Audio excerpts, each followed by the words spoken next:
Hi, I'm Susan Taylor with Scripps Health in San Diego, California.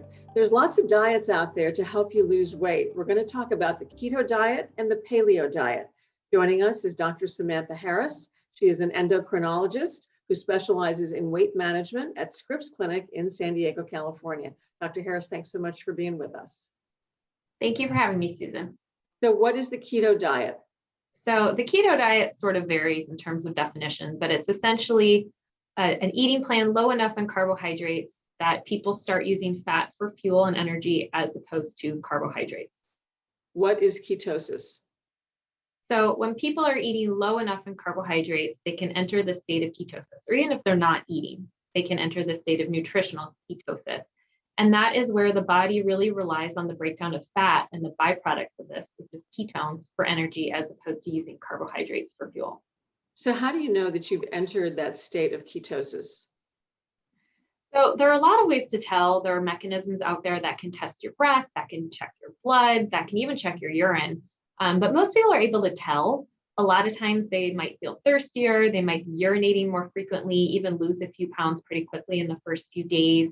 It can also cause a change in taste, like a metallic taste in the mouth, or a change in your breath.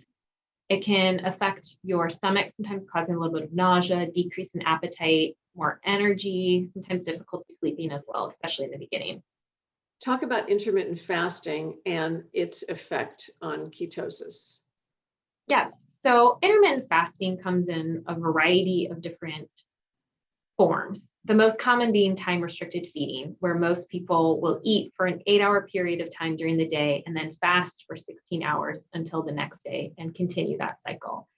During periods of fasting, especially when we're not eating anything and we're not eating carbohydrates, our body really has to turn to an alternative fuel source, which is fat.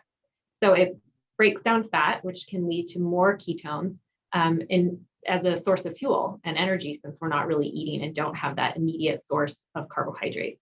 What foods can you eat on this diet?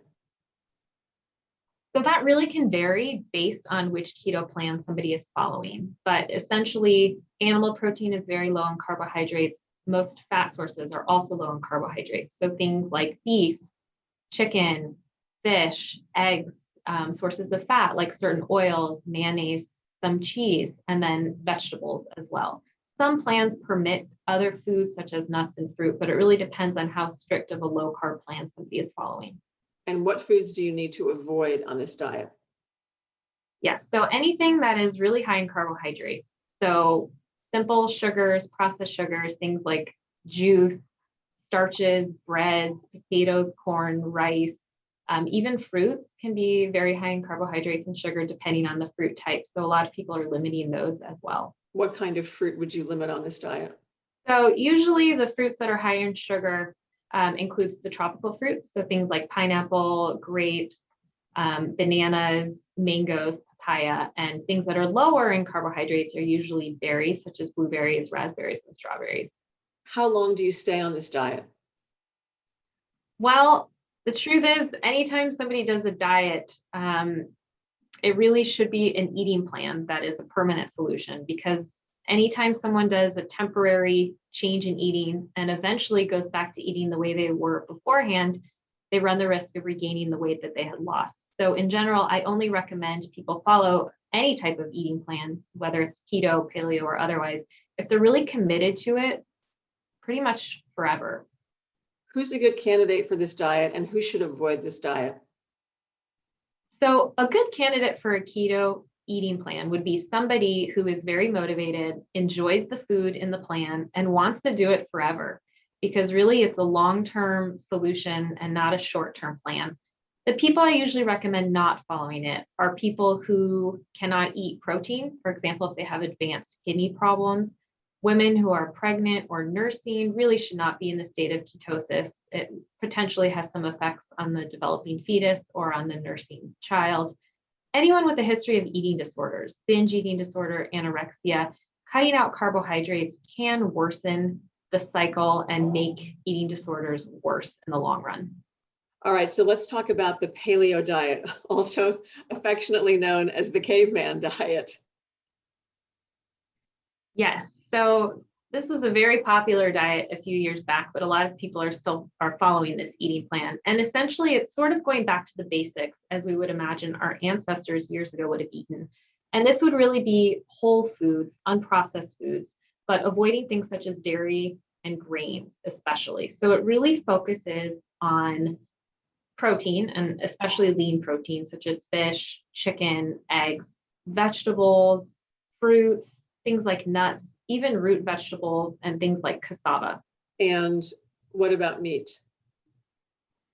So meat consumption on a paleo plan is considered acceptable, but generally leaner cuts of meat are preferred. I usually recommend grass-fed meats as well, as opposed to grain-fed meats.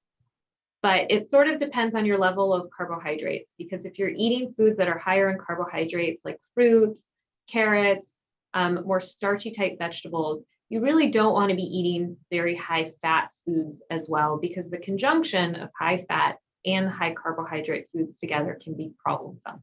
So who is a good candidate for this diet? So a good candidate for a paleo plan would be somebody who enjoys the foods in the plan, wants to continue it indefinitely, at least the majority of the time, because like I said, anything that's considered temporary and eventually going back to old eating habits will usually result in weight regain. And what are the health benefits of this diet? So the health benefits of eating foods that are whole, natural, high in vegetables, low in sugar are numerous. One, they can help promote weight loss. And actually, I'm sitting in my clinic where I have a sample of a 5-pound fat mass that I sometimes show patients who feel like 5 pounds isn't a lot of weight loss. And it really is a lot. And it can be helpful to see a visual demonstration of what that actual area and volume looks like. But weight loss is a benefit of both keto plans and paleo plans. Really, any diet that's limiting calories and easy to stick to can help people lose weight. When people lose weight, their general health and well-being improves. They lower the risk of cancer, high blood pressure, heart disease, diabetes, depression, sleep apnea, dementia. It goes on and on. And then what about the pegan diet, which is a combination of paleo and vegan?